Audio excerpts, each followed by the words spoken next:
Karen girl, you in danger, girl. Run, run, run. Too late. Couple more notes for my video. It's not going to be a short video. That's hello, my sweet peaches. How are you? My God, guys. I think Karen Reed is toast. CatLoveDreamingPeach.com.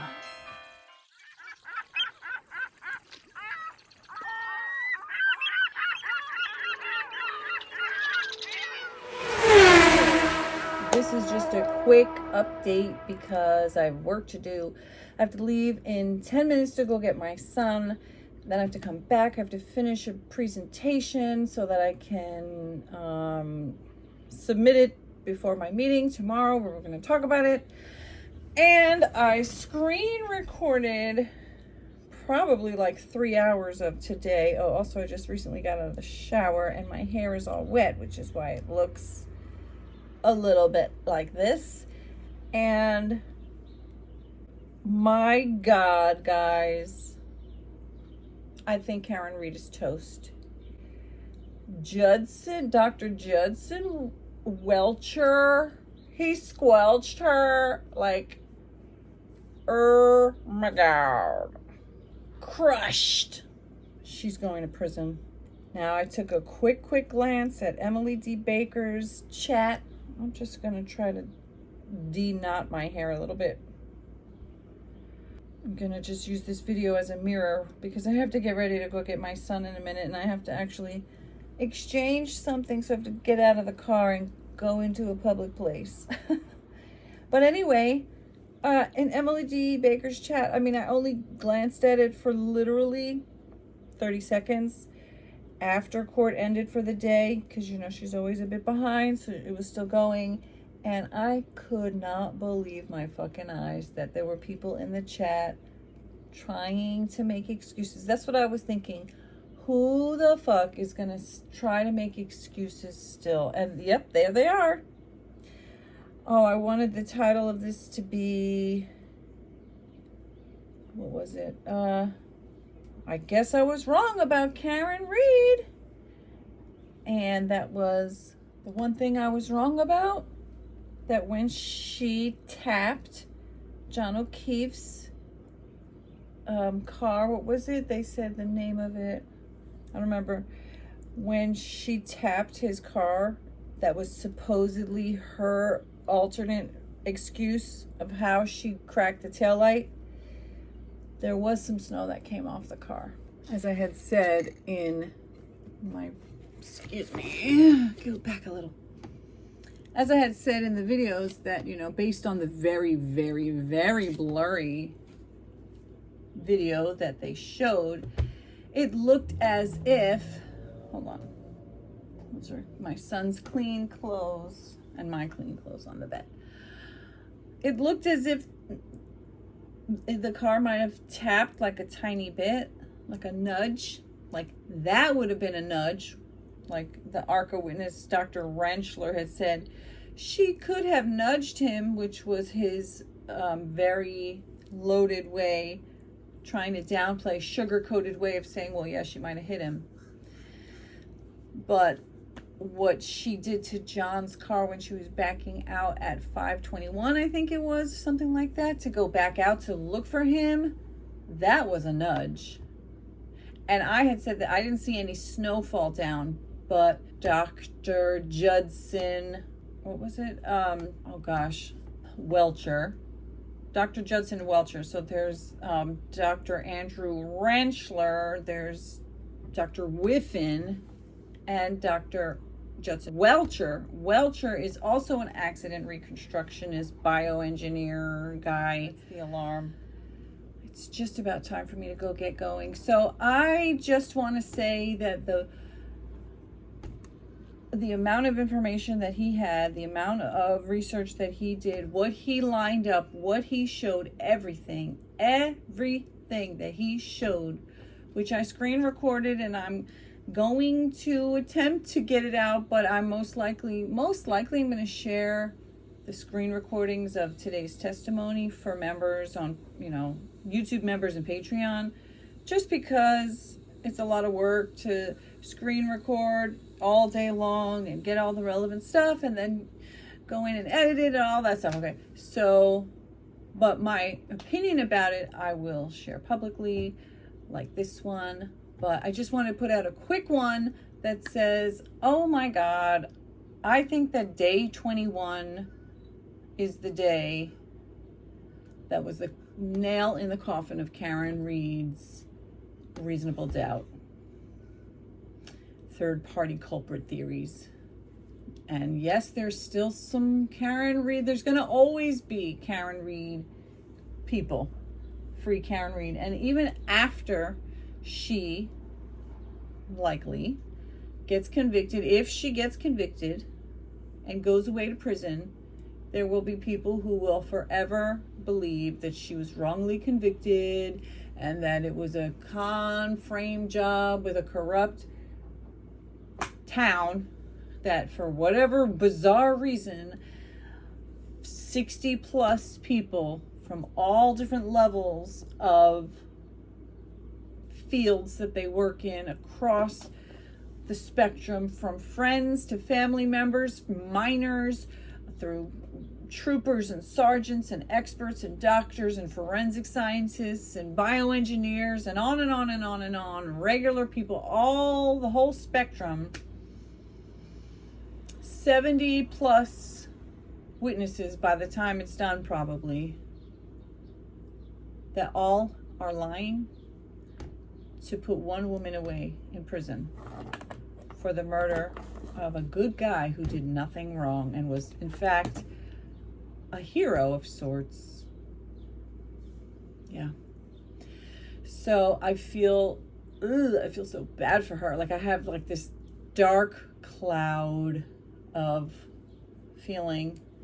And I actually, I tried to ask ChatGPT, like, help me plan her escape, because at this point, like, not that I want her to escape, of course, I don't, but I know you fucking lying. You know you can't do that. She's going down. Ain't no way, ain't no how.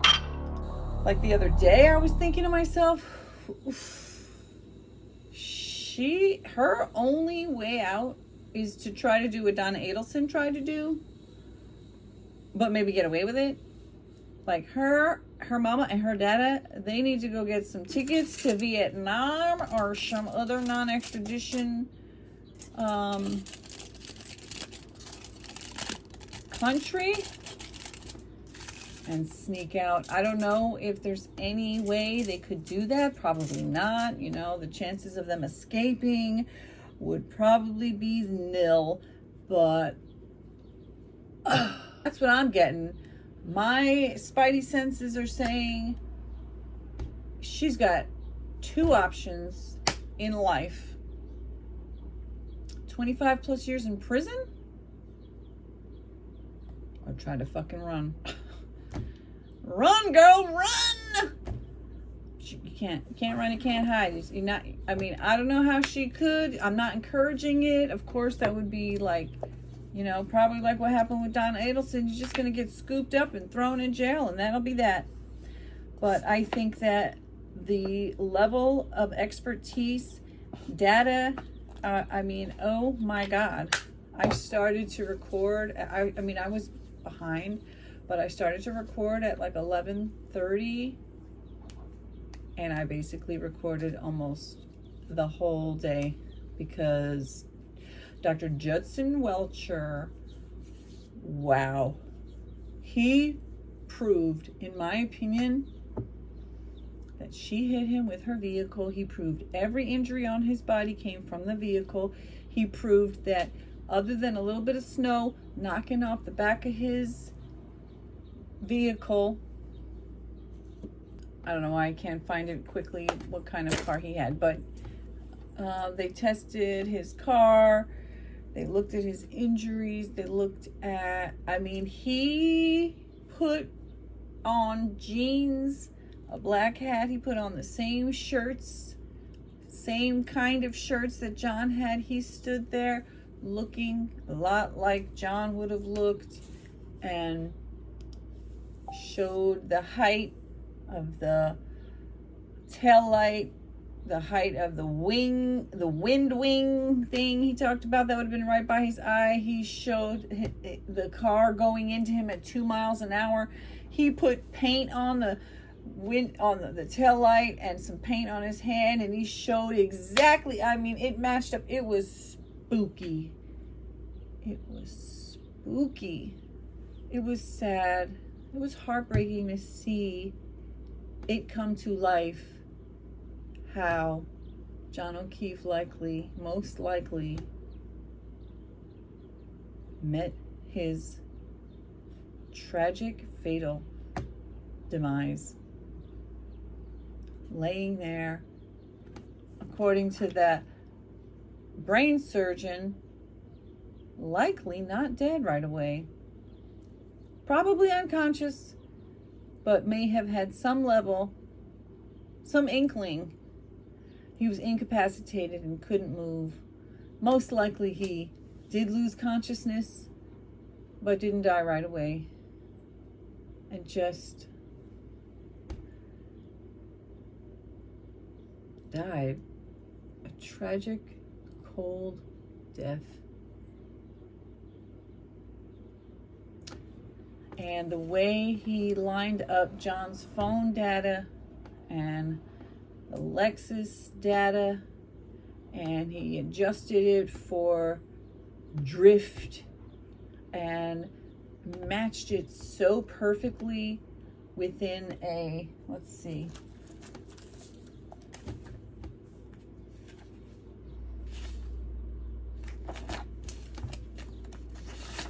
I gotta go. Oh my God. It was like seconds, within seconds. 12:32:04 to 12:32:12. Between that 8-second variable frame is when they believe that the impact happened. And it lines up perfectly with John's phone data and Karen's SUV data. And then in order for Karen to drive the 2.3 miles to 2.6 mile distance from 34 Fairview Road back to John's house at One Meadows Ave in Canton, is normally a 6 to 8 minute drive. And Dr. Welcher said that if he drove all the various routes, and driving 35 to 40 miles per hour, you could make it back by 12:36. You could make it back in the window of time. That if she struck him with her vehicle at 34 Fairview Road at 12:32 and 12 seconds a.m., and she drove 35 to 40 miles per hour at midnight, where there's probably nobody on the road, 35 to 40 miles per hour, she could have made it back within the time window when she pinged her SUV pinged back onto his Wi-Fi, which could have happened 350 feet away from his actual house. And 35 to 40 miles per hour. I live in a residential area where it's 25 miles per hour. Sometimes it's even 20 or 15 miles per hour on certain curves, but people easily drive 35 miles per hour regular. Some people can even go 40 to 45 miles per hour, and yes, they're speeding, but a lot of people do drive that way. And if there's nobody on the road and there's no cops looking at you and you want to just drive fast like that, it's fast. But it's not like you're talking about she had to drive 70, 80 miles per hour on a residential road to get there. People can drive 35 miles, 40 miles on a residential road. They do. Even when they didn't just kill their boyfriend, allegedly. Wow. I know Alessi and Jackson and Yannetti and Elizabeth Little and Arca Witnesses and whoever else they can scrounge up, Dr. Russell, the dog bite expert, they are going to try to squeeze juice out of a rock to try to get a couple jurors to think reasonable doubt. But that shit is not reasonable. If you doubt that she hit him at this point, you are being intentionally, you are being willfully ignorant. You are... Hear the next one. You are being obtuse. You are being intentionally... Is there something else I can help with? No. Okay. You are being intentionally disingenuous. If you can look at that evidence and actually pull out of it some bullshit that somehow she did not hit that man. The experts said yes, he does believe that John O'Keefe was hit by the SUV, and of course, Alessi objection, and he wants to object because it's terrible. And he got up and he, talked about how, oh, you can't do that, and that's the question of that's the purpose of this jury, and blah, blah, blah, blah, blah. That's the purpose of the trial. And then Hank Brennan got up saying, you can't tell us what we're allowed to say in this way. You can't restrict us like that. So anyway, I'm not sure when I'm going to get the video out because, like I said, I got work to do for paying clients. So, mwah, mwah, mwah. I love you for being here, for joining, for subscribing, for liking, for sharing, for commenting, and most especially those of you who join as a member, either here on YouTube or on Patreon. I appreciate you so much. And if all you can do is just consistently be here, show up, like the video, and comment, I also appreciate you as well. And I will probably have more to say. Oh, I also still intended to read that article about the niece's testimony, which was not public because she's a minor, but there was somebody in court who did an article recapping what she said, and I wanted to go over that stuff, but I'll have to get to that as well next time. So tomorrow is going to be Wednesday, May 28th, 2025. It's going to be day 22 of trial. I have a meeting in the morning at 10 a.m. I've got other client work to do. So most likely I will watch it later, which I love because then I can go fast forward through all the breaks and everything. So I will see you in the next one. Don't forget to hit like and double check if you're subscribed because it would really help my channel grow and I would really, really appreciate it. And you know what? I would love it if you would share the video, and even if you don't have anybody actually share it to, but you click the share button and you copy the link, YouTube thinks you shared it. They don't know if you pasted it somewhere else. You got to just click copy share, and that actually helps me. Thank you. And then if you have somewhere to share it, do that too. Okay, see you, bye. Oh yeah, I also had to jump in to add that another complaint that I saw some people making was, oh my God, that was so disrespectful to John that he was wearing that outfit. Really? Do you think that John O'Keefe, if he was alive, that he would be mad that somebody was trying to prove beyond a reasonable doubt what happened to him and how he died, how he was murdered? A young man with so much to live for and so much to do and loved by so many and loved so many and was so needed in his family and in his community and in his friend group. And he was a good man, it seems. And despite Karen lying to Brian Higgins that John was a cheater, and lying to Brian Higgins that she was fine to go and cheat on John, and lying to Brian Higgins that John's heart wasn't in it as far as raising the children.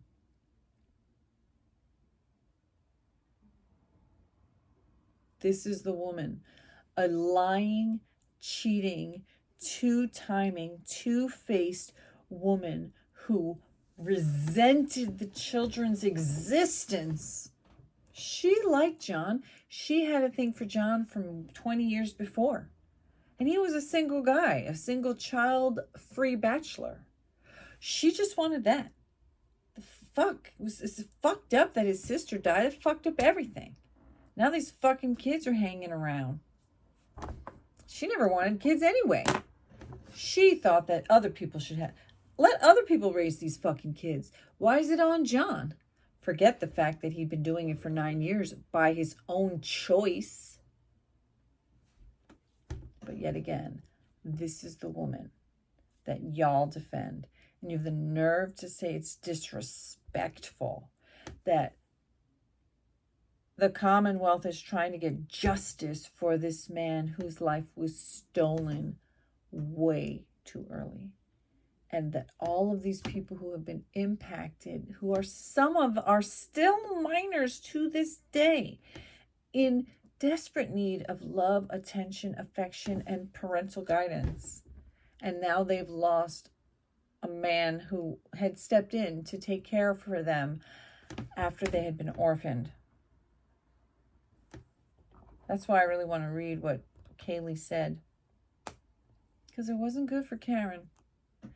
And she made it clear that you never knew what you're going to get with Karen from one day to the next. Fucking bitch. Look how pink I am. Let's see. I'll turn on this light. Let's see. It's 8:11. Turn that on. You can see my clean clothes are still over there. So I got home and instead of doing the work that I'm supposed to be doing for my client, I started to watch Lawyer Lee talk about the trial. And yet another chat. I will say I was impressed by the fact that my hair is so slippery. I'm not impressed by that. I was impressed by the fact that there were actually some people who were openly saying, I'm changing the lighting, openly saying, she's guilty. She's guilty, she's guilty, she's guilty. And I was very glad to see that. However, I was still kind of shocked to see that there were so many people who still, and you know what, maybe it's not so many. Maybe it's just, a couple dozen people in there who just kept repeating the same things. How's long to die in the cold, 227. Like, that was proven beyond any reasonable doubt, in my opinion, that is not the time that Jen McCabe searched that. She searched it at 6:23 a.m. and 6:24 a.m. And that, to me, was proven beyond a reasonable doubt. There were people saying that Burgess is a liar. He lied for 10 years about his credentials. What a liar. Which is what the defense wants people to believe. But he said he was pursuing his bachelor's. It was not a requirement in order for him to get the job. He didn't say that he had one. He said he was pursuing one. And then life, work, children, family, etc. pushed it back. And he didn't finish it. And, I saw somebody commenting, he's gonna get so fired. It's like, why would you get fired for... Okay, so you got a job, you were pursuing a bachelor's degree, but that was not required to get the job. So you got the job on the credentials that you had at the time, which did not include a bachelor's degree, and it did not need to include a bachelor's degree because a bachelor's degree was not a requirement for the job. So you got the job, you were pursuing a bachelor's degree, which you had no requirement to complete. There was no caveat that said, in order for you to keep this job, you must complete this degree. Nothing of the sort. In other words, he was pursuing higher education for his own personal desires, but also had a job that he did not have to do that education in order to obtain. So he got a job, and then he got married, and then he had kids, and he was working, and all of those responsibilities and time constraints can make it difficult to spend your time and your energy completing a degree that you don't need to do the job you already have. So, sidebar, I know someone who is an architect, and he started to pursue his degree in 2000, and then he was working as an architect while he was studying, and it took him 17 years to complete it. But that's because, like, whatever level that he needed to get to, he was still working. He was working for other people. He was like learning on the job. He was like slowly doing the credits, but he was experienced. He had almost 20 years of experience, and it's just the way he chose to go about it. It doesn't mean he's not a good architect. It doesn't mean that he wasn't qualified. It doesn't mean that he couldn't do the jobs that he was doing, because the things that he was doing, it was like, you know, however it was set up, it was totally legal, and everything was on the up and up. And, you know, once he finally decided, for his own personal reasons, I'm ready to finally actually go ahead and just finish this, then he was able to shift to a different kind of employment. But that was his choice. And if anybody had said to him at any point 10 years in, you still haven't finished, but you're over here working? Like, yeah, he was working. He wasn't doing anything that he wasn't allowed to do. And the same thing with Burgess. It's like, okay, you can cling to the fact that, like, and again, I said this in another video, you could say the words like, well, he should have cleaned up every website out there. He should have gone back. They, you know, the Commonwealth should have taken the time. They should have known. They should have known to go across the internet with a fine-tooth comb on every website that he may have ever uploaded a CV or anything like that. I don't find that to be realistic.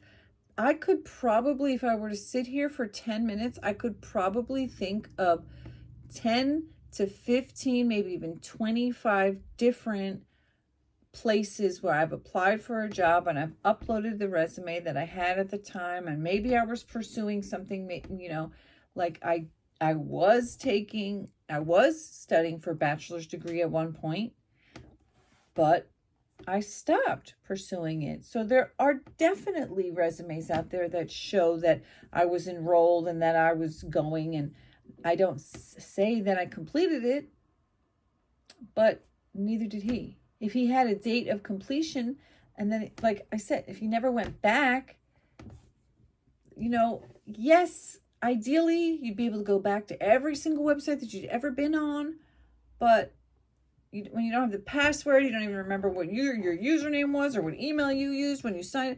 I mean, there are so many reasons why people don't go back and clean up the internet. It's like the internet is not just this like small little drawer that you can open up and be like, oh, let me get rid of that old thing, and, you know, let me update. It's literally a vast database. You're talking about decades.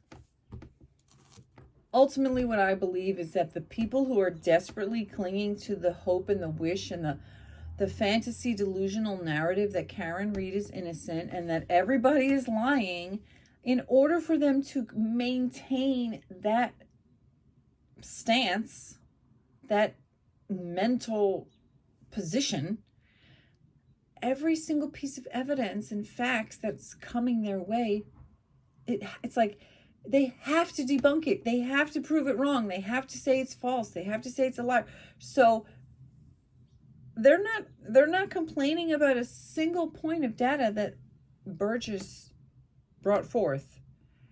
They're clinging to the fact that a LinkedIn account that's 10 years old referenced that he was studying for his bachelor's degree, which he never finished.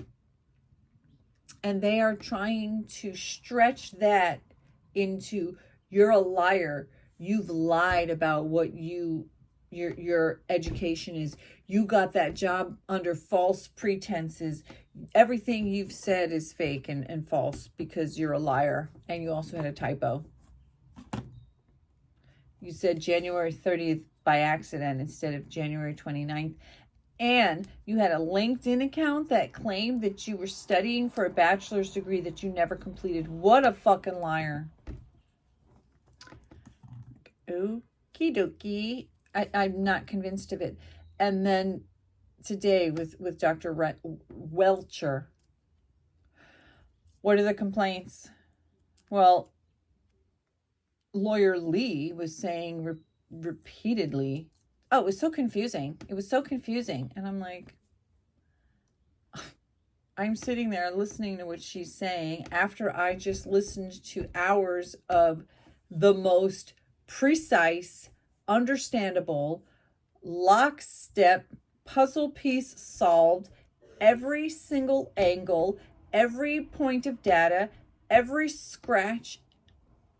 Like literally, it was like watching somebody solve a Rubik's Cube. You just see all of it.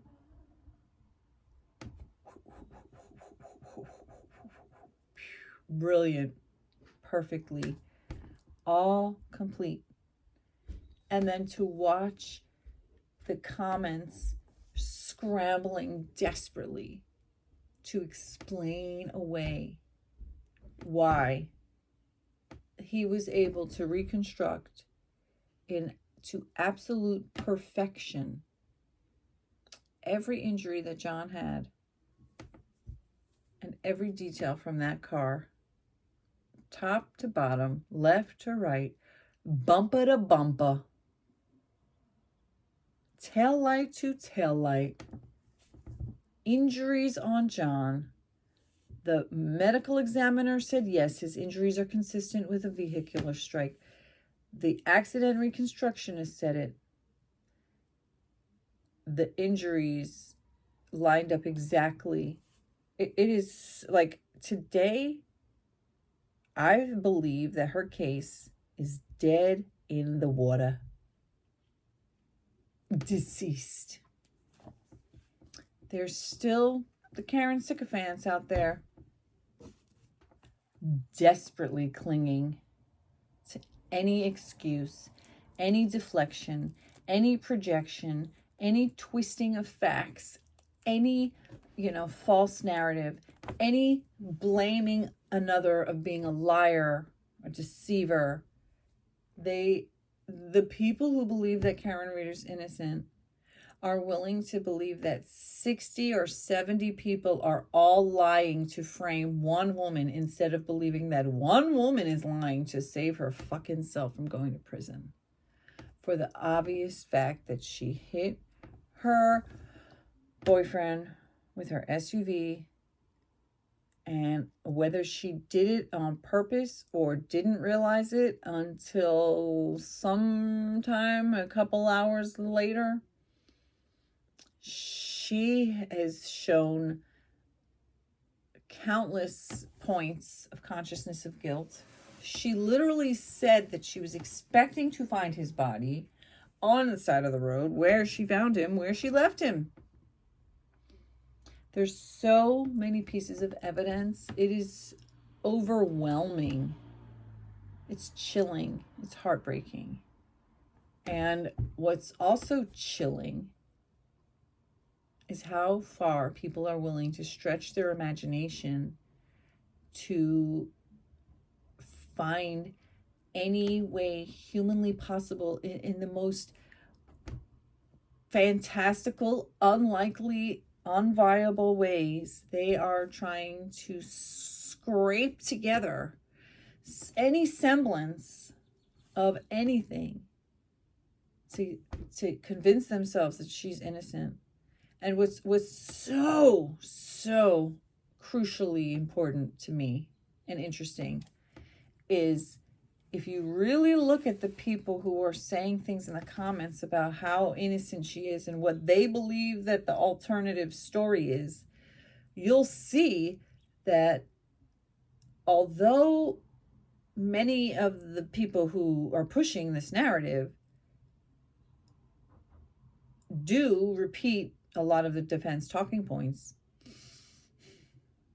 what I've noticed, what I've observed, is that if you really look at what those people are saying for, more than a couple of minutes, you will notice that what they are actually doing, in my opinion, is making shit up, writing a story, fabricating, patching together a plot line that they are fabricating out of, scraps of little.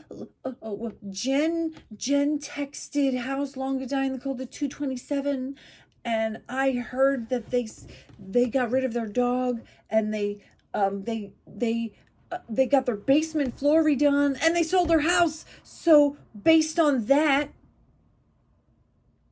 they beat him up and killed him and dragged him and put him on the lawn, and the dog bit him, and they sold their house to hide it. Like, what? Are you?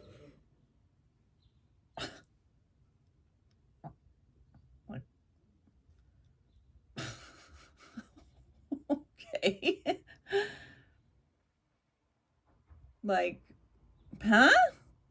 Oh, I forgot. There were some butt dials and somebody got rid of their phone. Must have been a murder. Okie dokie. But, the thing that's also very telling to me is that if there was an alternative theory, an alternate truth, an actual truth other than the one that fits together so perfectly with every piece of evidence and every timeline and every reason and every detail and every witness and everything, which is that Karen Reed hit him with her SUV and left him there to die, which he did die, and then called some people in the morning frantic crazy, telling them that he was missing and that he might be dead, and that maybe she hit him, and then she found him right where she left him.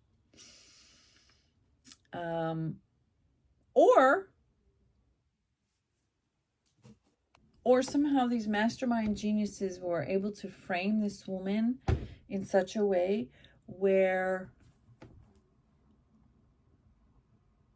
every cop, every EMT, every friend, even his own kids, his own niece and nephew, adopted children, his own mother, his own brother, his own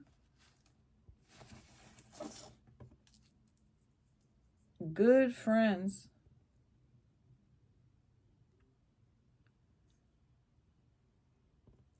they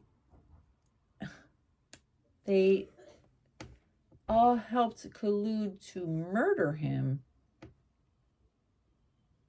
And they all somehow managed to get Karen to say all this incredibly incriminating stuff in videos. Like, you got to think that when those videos happened, she wasn't just walking.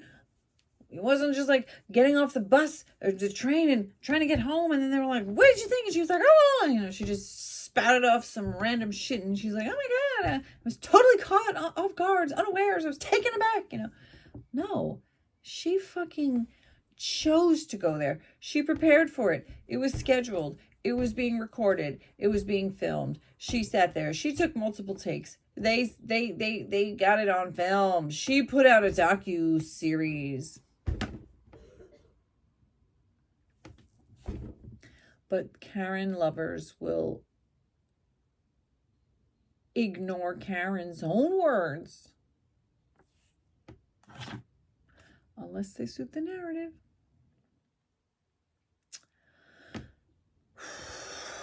Well, I don't think that there's any talking out of this.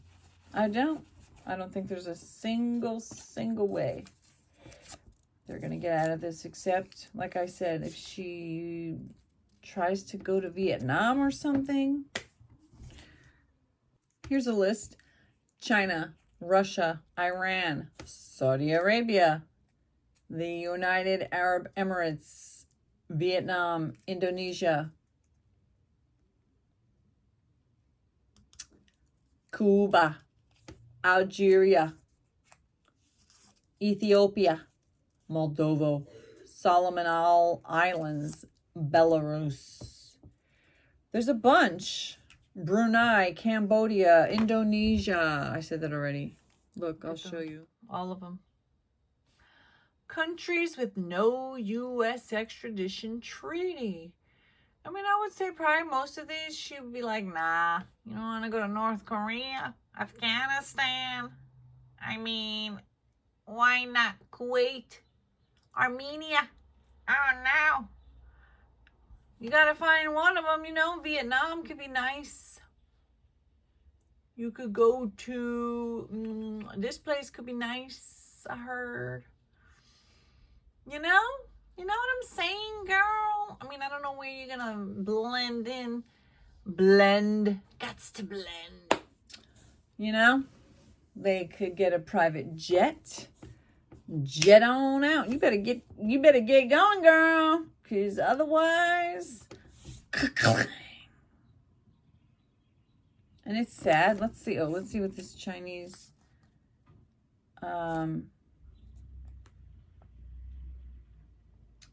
Let's see.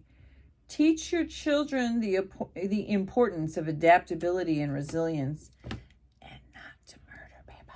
So, I genuinely, in my heart of hearts, I said this before, I believe. Let me see how dark it is if I turn it off. Well, let's just go with that, even though it looks pretty freaking pink. I've got no face. I genuinely believe that if the night that it happened, if she had just stayed with the, I thought he went in, I could have sworn I saw him go in the house. I was mad because I felt jealous. I thought, we might be breaking up. And I just wanted to go home and be together. And he wanted to go to the party. And that made me mad. And I was jealous. And I was like, fine, you go. I gotta go home. I gotta go take care of my belly and go to bed. So goodbye. And I thought I saw him go in. Remember? I've already said multiple times. Julie Nagel came outside. Right around that time, she could have leaned into the knowledge of that and just pretended. I thought it was John. I don't know. Maybe she could have somehow found out. Did Julie Nagel come outside with her coat on or not? Did she put her coat on and put her hood on, or did she come outside without her coat on? I would have guessed she probably threw her coat on real quick. So lean into that and say, I just saw a figure with her coat on in the dark. It was a silhouette. I don't know. I thought it was him. I gotta plug my phone in. And just lean into that. Like, I had no idea. I thought he went in the house. Oh my God. Work with that. Try to get a plea deal. Try to get house arrest. Ugh. You could have got 5 years house arrest, girl. Maybe. With some kind of special, very good behavior kind of deal. If you had just had some integrity and you had taken accountability and you had just said, oh my God, this is an accident. I had no idea how it was. But no, instead you decided to point the finger and blame literally every single person in this man's life. You blamed. Wasn't me, motherfucker. It was all of y'all. every single one of you, his friends, his family, his co-workers, the town, all of you did it. It wasn't me. So after she gets convicted for second-degree murder, I believe she's going to be sued. She's probably going to be charged for lying that other people committed a crime that she knew that she committed, because that is a crime too. And then they can, of course, sue her in civil court.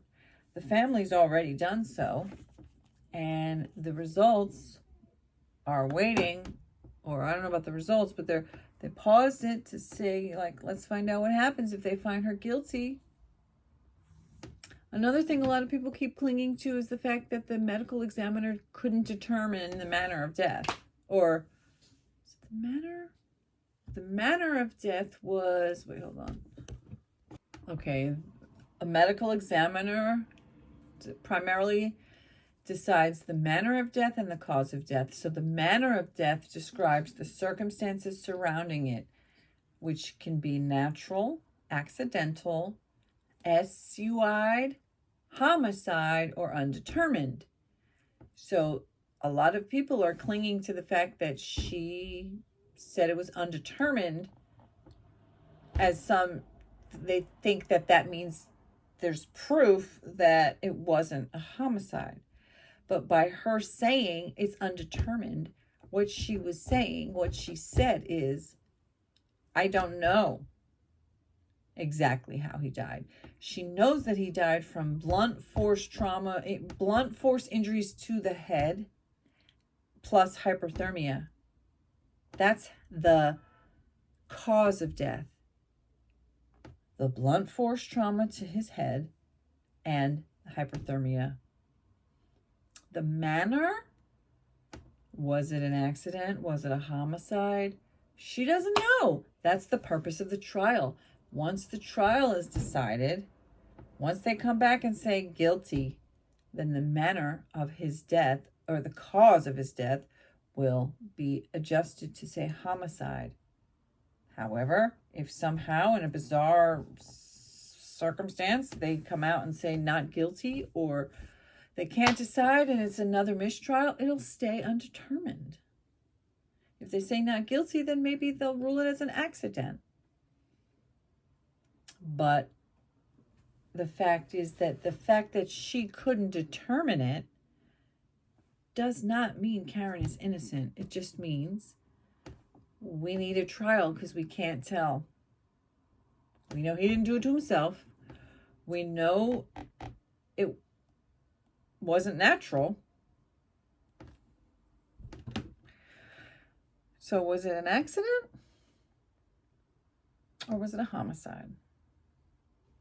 There's no evidence that he was punched.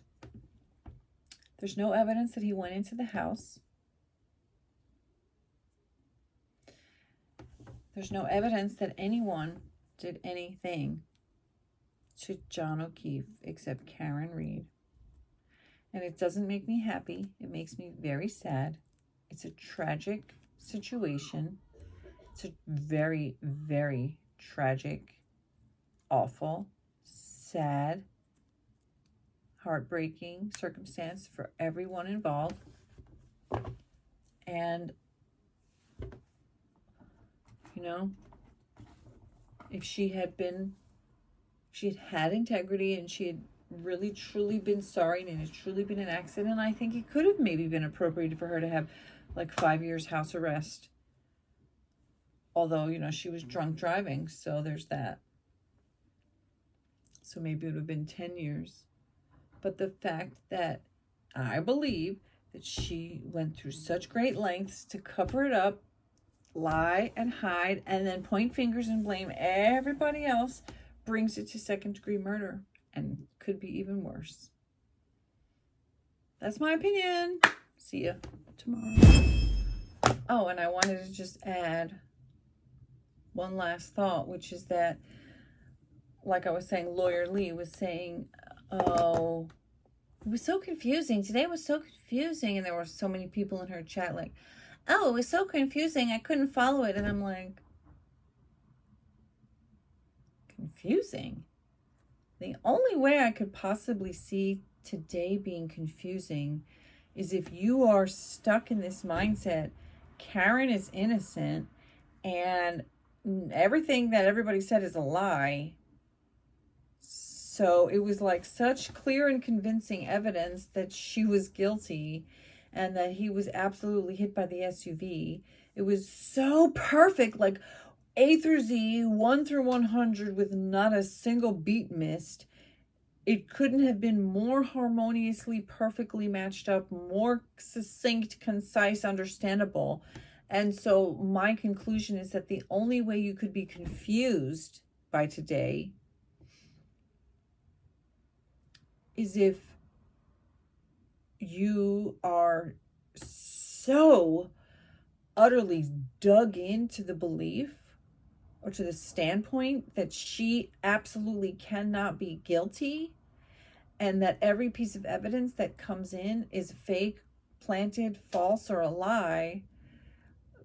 The reason you feel confused is because it's literally proving that she's guilty and you can't fathom it, not because it's confusing, but because the cognitive dissonance that you have to be clinging to in order to continue to stand on this X that says she's innocent and was framed. Of course you're confused because it makes no sense. It makes no sense in any way whatsoever. And literally every single piece of evidence is proving that that's not true, that that's a fake narrative. And you're confused because you are desperately trying to stay stuck on this fantasy delusional storyline. And you're confused because you're like, I don't understand how I can stay here. I don't understand how I don't understand how this makes sense. None of what's happening today makes sense in the world of Karen is innocent and everybody framed her and there was no evidence that he got struck by an SUV and there was no injuries on his body that showed it and there was nothing on the car that showed it and there was everything on his body showed that he was struck by that SUV. Everything on the SUV showed that it struck him. His hat, the glass, the straw, his shoe, the injuries on his body, the injuries on the car, literally everything showed that he was hit by her SUV at 12. Oh my God. Okay, I'm getting in. Okay, cool. It's just the agenda for my meeting tomorrow that I have to fucking get this presentation done for, and it is literally 8:55 p.m. and I gotta do this shit and I need to finish it, but I am obsessed with this, so I wanted to get my thoughts out. So that was my thoughts, that in order to be confused about today, you have got to be clinging to a narrative that makes literally zero sense, and that's why you're confused, because you can't make fucking sense of it because it doesn't make sense. So it's not that he was confusing, it's that you refuse to move out of this square, this box that you're standing in, which is fucking delusional. That's why you're confused. If you're confused about today, it's because you refuse to open up your eyes and take off your blinders and get out of the fucking delusional place that the defense got you stuck in. I'm going to be sad when she's found guilty, not because I don't want her to be found guilty, but because it's a sad situation, it's a tragedy, and nothing will bring John back. But at least when she's convicted for what she did, there will be some level of justice for his family and friends, and for society at large, which is what matters. Justice. More notes. Let's turn this on. More notes. People in the comments are mad that Dr. Welcher, the accident reconstructionist, reconstructed the accident. I saw comments saying, it's so disrespectful that he was copying John. It was so rude that he put on the similar clothes, hat, and sneakers that John O'Keefe was wearing. I think that's crazy. The whole purpose, I'm reading over there, by the way, the whole purpose of his testing was to try to reconstruct the accident. I personally think it made sense that it not only proved that Karen hit him, and I think that that's what makes the pro Karen lovers so mad. So mad. You're so fucking mad. That's what you're so angry. You're the angriest about the fact that it was undeniable proof with facts, evidence, data right in front of our eyes that Karen hit him, aka guilty, guilty, guilty. Hank Brennan pointed out that Alessi and the defense team has been saying there was no impact. Many times they said it in the opening. They've been saying it again and again. So he pointed out when Alessi was saying, you can't say that there was an impact. That's for the jury to decide. And I'm paraphrasing, basically like, oh, okay, then why are you trying to tell us, the Commonwealth, that we can't show that there was an impact? That's a very self-serving, hypocritical stance. Only you get to decide that there was no impact, and you can keep pushing that narrative, and you can tell the jury that again and again and again, there was no collision. But then when the defense is putting on an expert witness to show that there was a collision, oh, now you want to muzzle him? He's not allowed to say that?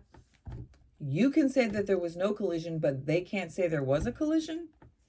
The hypocrisy is off the charts. The A through Z, not A through Z, the A jumped to Z without the through of B through Y. No need to explain. We don't need to show evidence. We just need to confuse, to deflect, and to insist that there's reasonable doubt. Reasonable doubt has to be reasonable, and it has to be doubt. So I just want to add that it's sad. It's sad. It's sad. I said that already. Oh, there's some shit there's a leaf in my hair. Oh my God. Did I get it all wrong? The snow did fall off a little bit. A little bit of snow did go boop off the back of John O'Keefe's car when she nudged him.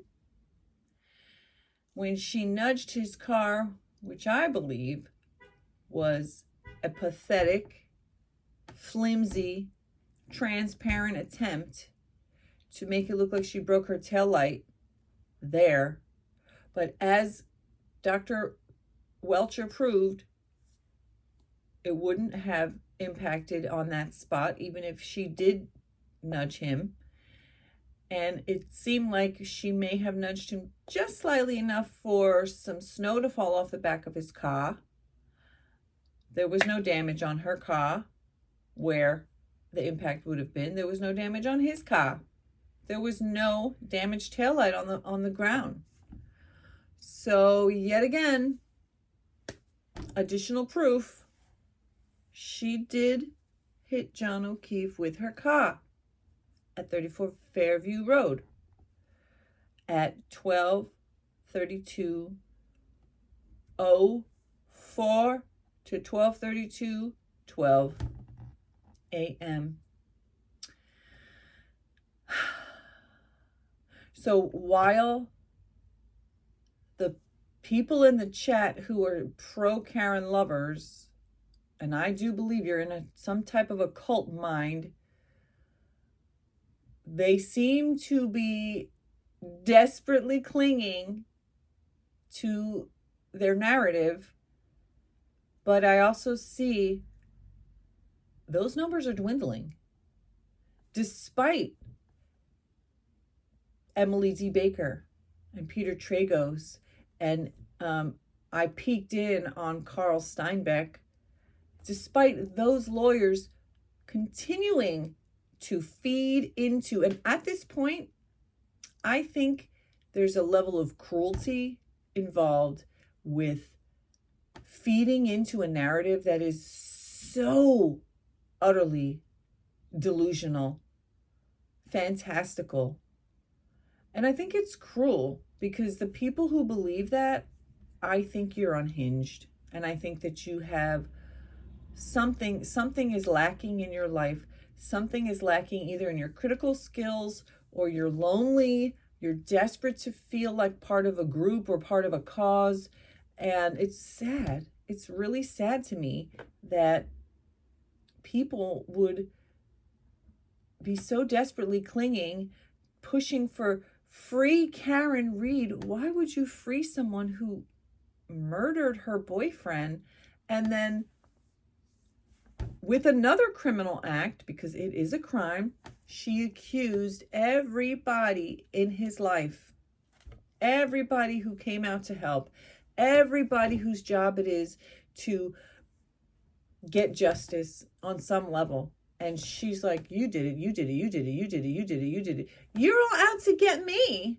I'm just this innocent bystander, and all of you are literally putting your jobs and your lives on the line, your reputation, your integrity, everything, just because of me. Oh my God, I'm so special. This whole town is out to get me. Yeah, maybe because you killed someone, an innocent man, a father, a cop, a brother, a son, a friend, and you plowed him down with your SUV, probably because he was going to break up with you and find out that you were a lying sack of shit, two-faced, backstabbing cheater the moment he walked into that house. And Karen, you were probably terrified that Brian Higgins would blab and open his big fucking mouth and say, hey, John, why'd your girl get my number? Why is she texting me? She said that it's okay, that you're single, she's single, that you guys can, see other people. Is that all right? Is that true? Or is she just trying to fucking frame me for some shit? Is she trying to weaponize me because she's mad at you? Telling Brian Higgins that John cheated on her in Aruba, and that wasn't even true. Not only was it not true, but the woman that Karen claimed he was making out with was the younger sister of his dead partner's wife. His dead partner who himself when the wife was pregnant, and that was his little sister, who was like 10 or 12 years younger than John, who he took under his wing. Yet again, somebody else who needed help, and there he was to help. And Karen was jealous of that person as well, jealous of every single person in this man's life.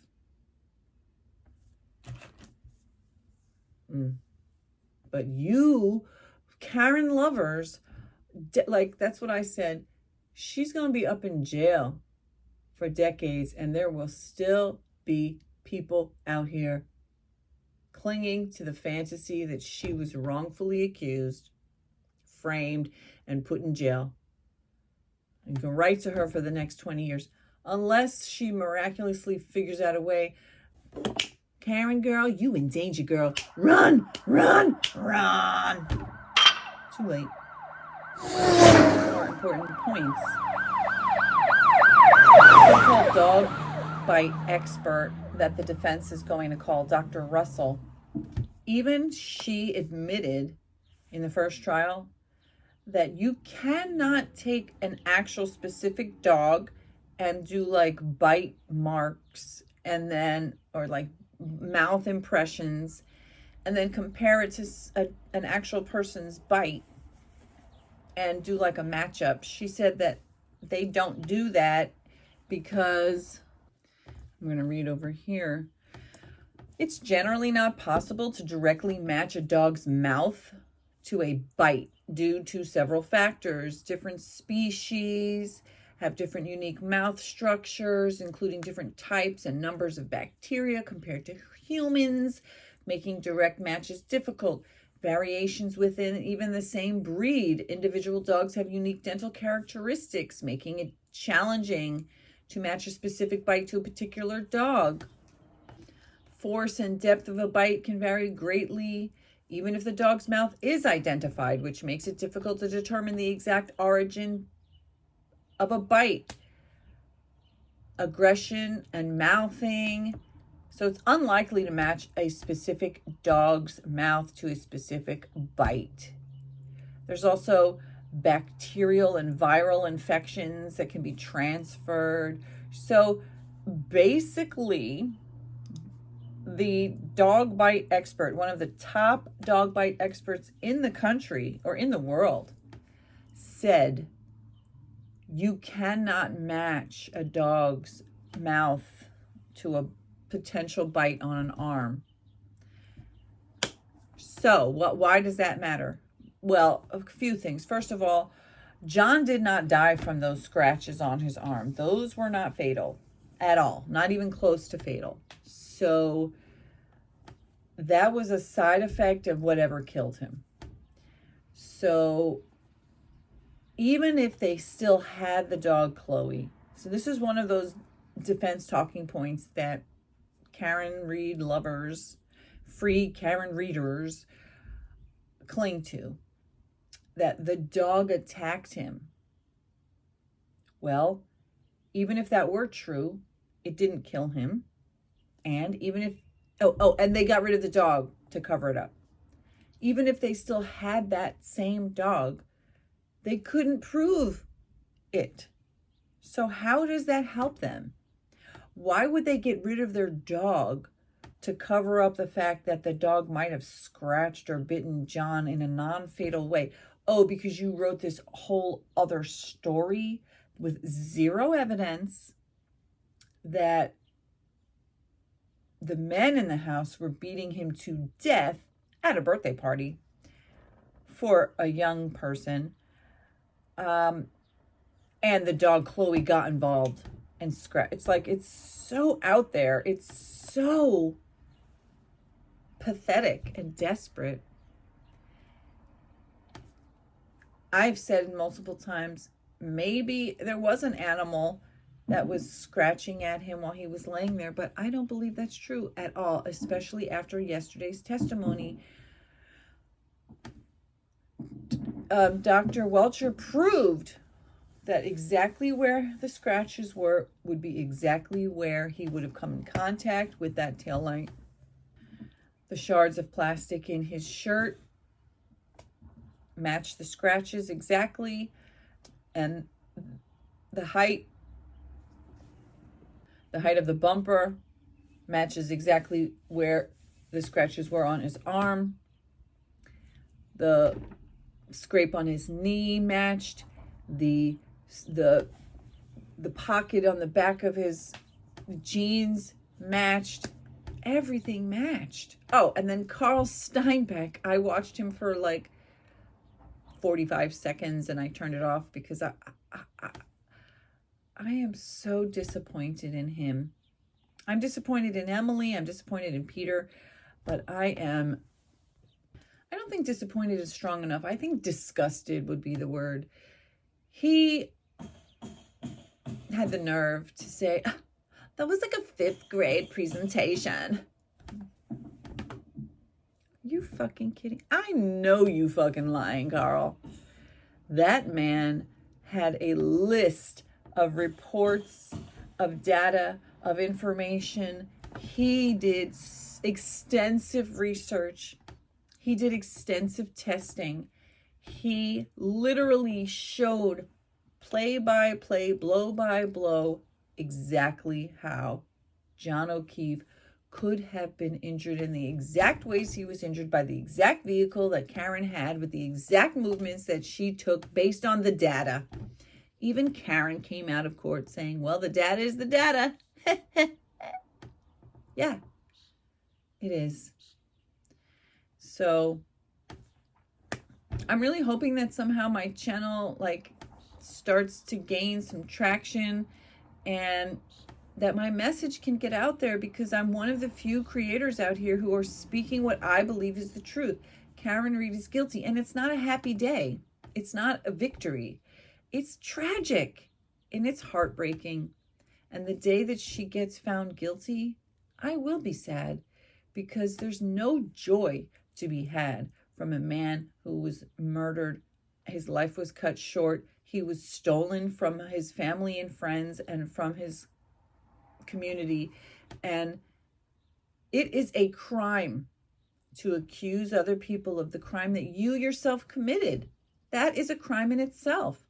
So I believe that once she gets convicted of second-degree murder, of vehicular manslaughter with a DUI, and leaving the scene of a fatal crime, and it's racked up to her 25, 30 years in prison, she will also then have to face the legal consequences of the civil cases against her from the family for wrongful death.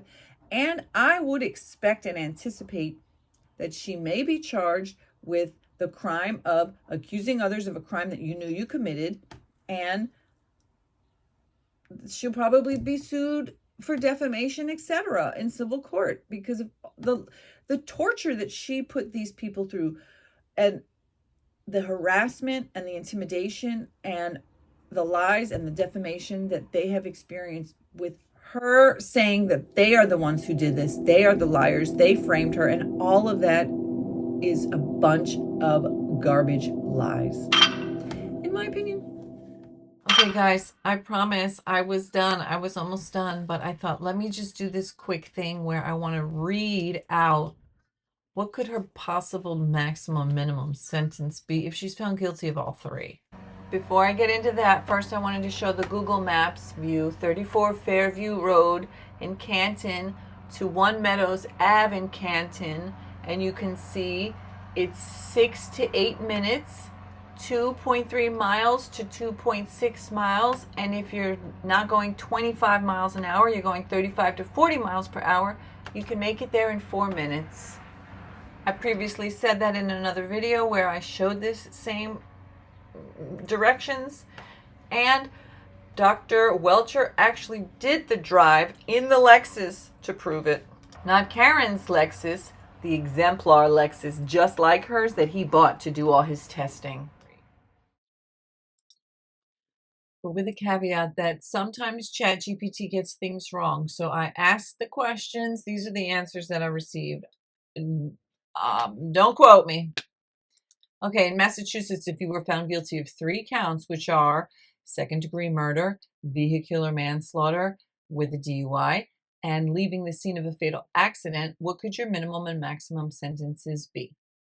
In Massachusetts, if an individual is convicted of the following 3 offenses, the 3 I just said, second-degree murder, vehicular manslaughter while under the influence, OUI, and leaving the scene of a fatal accident, the potential sentencing ranges are as follows. Second-degree murder, potential penalty, mandatory life imprisonment with the possibility of parole after a minimum of 15 years. The second count, vehicular manslaughter while under the influence, OUI, is a penalty mandatory minimum of 5 years and up to 20 years in state prison, with an additional fine of up to $25,000, losing your driver's license, suspension for minimum of 15 years, potentially up to a lifetime suspension. Okay, I just had a little pause moment with my cute baby. He's home. He's not feeling the best. But anyway, so back to what I was saying here. Okay, you're going to lose your license. And then the third one, leaving the scene of a fatal accident, which is, I believe the minimum is 1 year. This says 2.5, but I previously looked it up and it said 1 year, and a maximum of 10, which is what I do remember. And fines between 1,000 and 5,000. Okay. And then combining it, if these sentences are imposed consecutively, as in one after the other, the individual would face a minimum total sentence of 22.5 years, 15 years for the second-degree murder, minimum before parole, 5 years for the vehicular manslaughter, and 2.5 years for leaving the scene. So if it's really 1 year, so she's looking at minimum 15 years before she's out. She could potentially get life in prison with the possibility of parole after 15 years, plus an additional 30 motherfucking years. 20 years for vehicular manslaughter and 10 years for leaving the scene. Oh my God. However, it's important to note that sentencing can be complex. Judges have discretion to determine whether sentences should run concurrently, simultaneously, like just add it all into one pile, or consecutively, one after the other, based on the specifics of the case, the defendant's criminal history. Additionally, factors such as plea agreements, mitigating circumstances, and the presence of aggravating factors can influence the final sentencing outcome. And then, if we add into it that this bitch accused a whole bunch of motherfucking other people who were innocent, that she knew was innocent, if we add that in, it could potentially, if she falsely, knowingly accused multiple other people of the crime that she committed, that could significantly influence sentencing outcomes, though it wouldn't directly alter statutory minimums or maximums. Here's an updated breakdown, including the impact of such misconduct. Okay. Second-degree murder, penalty, life in prison with the possibility of parole after 15 years. Aggravating factor consideration, knowingly framing others could be seen as lack of remorse, which she certainly seems to have a lot of. Obstruction of justice, conscious manipulation of the legal system. And what about the money wasted and the time wasted and oh my God, the intimidation and all the defamation and all of the things that they did to these innocent people. The impact may reduce the chances of early parole or lead to a judge to impose consecutive sentences on related charges. Vehicular manslaughter while under the influence. Penalty is 5 to 20 years in state prison with a mandatory minimum of 5 years, but the aggravating factor of falsely accusing others could prompt a maximum sentence recommended by prosecutors. The impact? Jesus, judges may be more inclined to run these sentences consecutively to the murder sentence. And if y'all motherfuckers think that Judge Canoni is biased now, wait till she gets guilty, cha-ching, guilty, cha-ching, guilty, cha-ching. And then we know what you did, and we know what you did. We know what you did, and we know that you know what you did, and then we know that you turned around and you spent 3 years blaming others and getting out there and smiling and laughing and pointing fingers and calling them liars when you indeed are the one. Leaving the scene of a fatal accident, penalty 2.5 to 10 years in state prison. The aggravating factor combined with the lying to the authorities and blaming others. This offense reflects a severe contempt for accountability, which impact could be increased likelihood of receiving closer to the 10-year maximum and consecutive sentences. Total sentence impact with aggravating conduct, assuming, let me scroll this down, assuming all sentences are, assuming all sentences are imposed consecutively due to the obstruction and false accusations. Minimum combined sentence, 15 years, life with parole eligibility for murder plus 5 years, mandatory minimum for vehicular manslaughter plus 2.5 years minimum for leaving the scene, 22.5 years, but parole eligibility may be denied or delayed due to lack of remorse. She could end up with life with parole eligibility after 15 years, no upper cap. 20 years for vehicular manslaughter, 10 years for leaving the scene, plus life plus 30 years with little chance of parole due to aggravating conduct. Moral and judicial weight of falsely accusing others. Legally, knowingly accusing innocent people may not carry a standalone sentence unless charged as obstruction of justice, filing false reports, perjury. Practically, it can profoundly affect judicial discretion, jury perception, and parole board decisions, often resulting in the harshest possible sentencing within the statutory framework.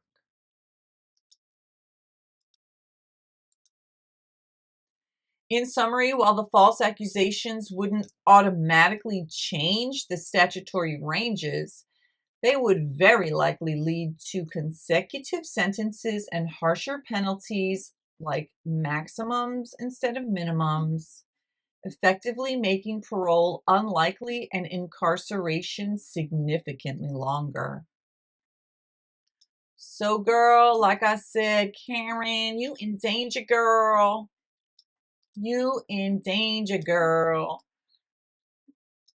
There's some Karen lovers out here clinging desperately to the hope and wish and dream and fantasy, in my opinion, that she will be found not guilty or get another hung jury. I don't think so. I think this time they have gone so beyond reasonable doubt. And I think that the people who are continuing to claim that there's reasonable doubt, you are just desperate. You just desperately want her to be innocent, and you're willing to suspend every single morsel of logic to get there. And I don't think the jury's going to do that, but we still have to follow along. So now it is Wednesday. It's May 28th, 2025. It was day 22. They probably have a couple hours left. I haven't even begun to start watching it because I had work to do. I had meetings. I had work to do. And then I actually wanted to finish this video. And I'm hoping I'll get this out soon. Now this is an additional 10 minutes that I just added on to an already over an hour. I think it's probably about an hour and a half now of the video. But I wanted to add this in there because I really do think that she's toast. She's burnt. She is, unless she finds some way to jettison to some other country where she is going to just live as a fugitive for the rest of her life. I think that's her only chance. Escaping is your only chance, girl, and that's not even legal. And if you get caught, I mean, at this point, she's got to know. There is no going back to pulling the wool over these people's eyes. The first trial, Attorney Lally really needed help. He really, really needed help. And if he had done a better case the first time, I think if Brennan had been there the first time, then this wouldn't have happened. But maybe, you know what? The first trial needed to happen. And in some ways, you think it's unfair. It's unfair that they get a second shot at it and they're doing a better job now. But I really believe if she was truly and genuinely innocent, I do think for the most part, maybe I'm naive, but I'd like to think that justice works. I know that there's a lot of systemic racism, and if you're a lot of people in this world don't get a fair trial, and I don't think justice works in those cases, and I don't think that the prosecution or the judges or the cops are always on the right side. And I think that every case is unique and individual. And I do think that, you know, for the most part, justice kind of works. It doesn't mean that things don't slip through. It doesn't mean that innocent people don't get convicted. It doesn't mean that guilty people don't get off. That's part of what makes it so intriguing. You know, it's like, wow, somebody can behave that way and then like behave this way. And it's so insane to me. And I truly, truly believe at this point, despite certain Law 2 lawyers who continue to push the false narrative, in my opinion, that she's innocent, that she was framed, or what I think that they're starting to like lean towards now is not that she's innocent or that she was framed, but that somehow they botched it so badly that the fact that she's guilty doesn't really matter, you know, because they made some missteps and some mistakes. And so therefore that somehow cancels out all the evidence that she is blatantly guilty, in my opinion. And the more that it becomes clear that she hit him, and then to see how she turned it around to blame so many other people, it just brings it brings it to this level of evil that is just hard to stomach. All right. With that, I'm going to go actually start trying to watch today's trial. And as I've already said multiple times, I'm not going to put videos out every single day, and I'm not going to try to be breaking news, and I'm not going to try to put a video out every day about that day, because I don't do this full time. This is my sidebar, my side hustle. That's just a pure passion. I do this for my own passion, my own interest, and I'm not getting paid. If I was getting paid a regular, you know, like I could live off of this, I would love to do this all day long. But until then, I have to actually do work for people who pay me. So I'll see you in the next one. Don't forget to hit like, share, subscribe, join me on my website, on my Patreon, on my YouTube channel, which is Cat Love Dreaming Peach.